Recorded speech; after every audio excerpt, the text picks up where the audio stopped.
আশ্বিন ফাগুন মাসে পরাণ ঘাসে নতুন বিয়ের ফুল ফুটিছে।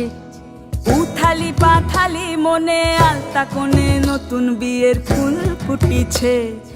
আশ্বিন ফাগুন মাসে পরাণ ঘাসে নতুন বিয়ের ফুল ফুটিছে।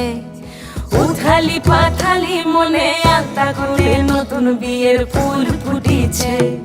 হেই হো পিয়ালি রে, হেই হো দুলালি রে, হেই হো পিয়ালি রে, হেই হো দুলালি রে। আশ্বিন ফাগুন মাসে পরাণ ঘাসে নতুন বিয়ের ফুল ফুটিছে। উথালি পাথালি মনে আলতা কোণে নতুন বিয়ের ফুল